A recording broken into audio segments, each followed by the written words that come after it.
Shalom, shalom bien-aimé de Dieu. C'est moi pour le topo de la semaine. Je disais que je vais t'expliquer qu'est-ce qui peut infester ta maison, quels sont les types d'infestations dans ta maison. Et avant d'expliquer les types d'infestations, il faudrait voir quelque chose de très important. La chose importante à savoir ce soir, c'est que tu es ta maison et ta maison c'est toi. La maison n'est pas neutre, elle est vivante. Dans 1 Corinthiens chapitre 6, les versets 19, la parole de Dieu déclare que nous sommes le temple du Saint-Esprit. Dieu a un temple. Si Dieu a un temple et que nous sommes faits comme Dieu à l'image de Dieu, c'est que nous avons aussi un temple. Et temple de l'homme, ton temple c'est ta maison. Ta maison c'est toi, toi c'est ta maison. Si on détruit ta maison, on te détruit toi-même. Si on n'arrive pas à t'atteindre physiquement, il suffit de détruire ta maison et tu seras aussi détruit. C'est pourquoi, de la même manière que nous évitons les infestations médicales comme l'hépatite, le Covid, la grippe, le VIH, etc. De la même manière, nous devons éviter absolument que notre maison soit infestée parce que notre maison, c'est nous-mêmes. Notre maison, c'est nous-mêmes. Je suis ma maison, tu es ta maison et ta maison, c'est toi. Voilà pourquoi il faut prendre soin de sa maison. D'ailleurs, vous allez voir que dans la typologie de la maison, comme un être humain, un être vivant, nous allons prendre que chez nous, nous avons les fondations, qui est les pieds, le bassin, etc. Comme dans la maison, s'il y a des fondations, vous allez voir qu'au niveau des fondations, il y a aussi un système, comme on voit qu'à partir des maisons, vers les fondations, jusqu'aux fondations, il y a tous les leviers par rapport à les robinets d'eau, etc.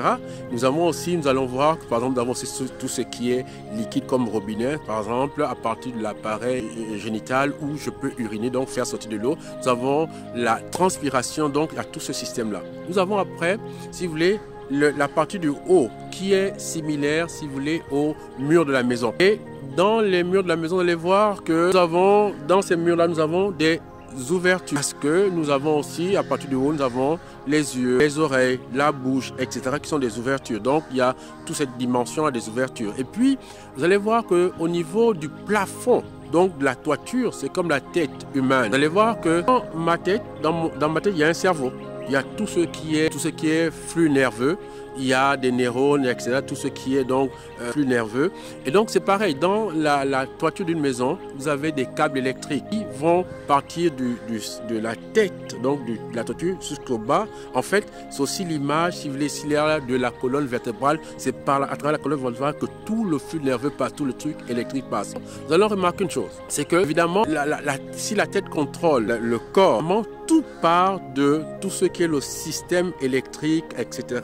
Au niveau de la toiture, tous les câbles partent de là, et c'est pareil. Alors, voilà pourquoi la maison est vivante. Elle n'est pas neutre. Ne croyez pas que votre maison est neutre, votre maison est vivante. Et il suffit de voir, quand vous allez en voyage 1 ou 2 mois, revenez, vous allez voir que votre maison sent le moisi, sent la moisissure. Votre maison, vous allez remarquer qu'il y a des toiles d'araignée qui ont habité parce que vous êtes l'âme de votre maison. Parce que quand vous partez, la maison, elle se meurt parce que vous n'êtes plus là.